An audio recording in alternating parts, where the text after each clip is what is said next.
దేవుణ్ణి నమ్మి తన సంకల్పం చొప్పున పిలువబడిన వారికి వాళ్ళ మేలు కొరకు సమస్తము కూడా సమకూడి జరిగింది.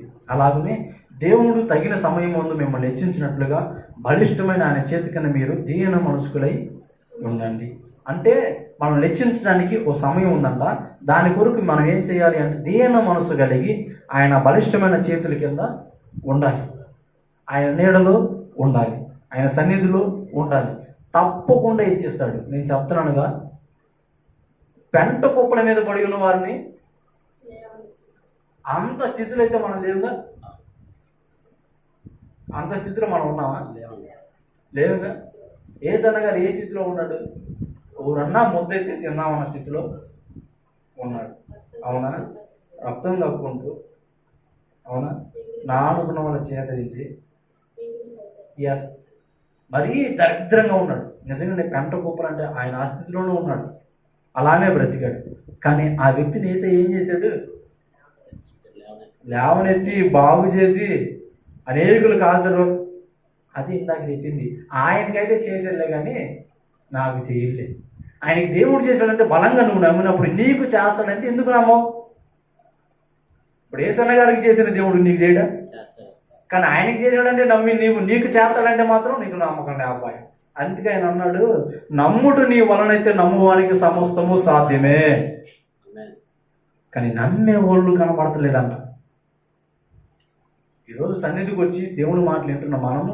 దేవుడు నీకు నేను ఫలానా చేసి పెడతాను అబ్బాయి అన్నప్పుడు నమ్మాలి.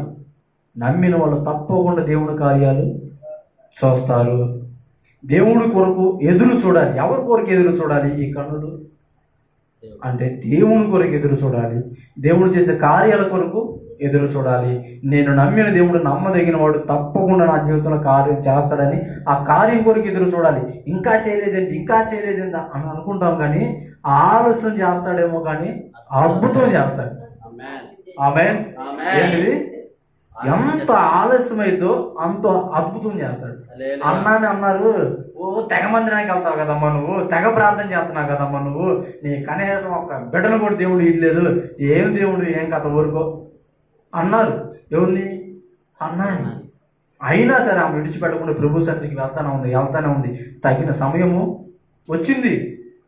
ఏమైంది? మగబడినిచ్చాడు, రాజు అయ్యాడు, యాజకుడు అయ్యాడు, ప్రవక్త అయ్యాడు, దీర్ఘదర్శి అయ్యాడు. ఇదిగో పలానా వ్యక్తి రాజు అంటే ఆ వ్యక్తి రాజు. ఈరోజు ఒక వ్యక్తి మన దేశానికి రాజు అవ్వాలంటే ఏమైతుంది? వాడు ఓడేసి అదని ఇదని చాలా కష్టాలు ఇప్పుడు. కానీ అప్పుడు ఈ ఒక్క వ్యక్తి పలానా వ్యక్తి రాజు అంటే రాజే. అంటే ఏ స్థితిని ఇచ్చాడు? అవునా? పోనీ అబ్రహాముని తీసుకో. అవునా? జనములకు తండ్రి అయిన ఆయనకి పేరు, కానీ ఆయనకి పిల్లలే లేరు. ఎంతమంది అన్నారు, ఆ పేరున్నా మార్చుకయ్యా నువ్వు కాస్త, అసలు పిల్లలే లేరుగా, నువ్వు జనములకు తండ్రిగా అని మాట్లాడేది, హేళనగా మాట్లాడేది. కానీ ఈ వ్యక్తి ఏం చేశాడు? దేవుని విడిచిపెట్టాడా?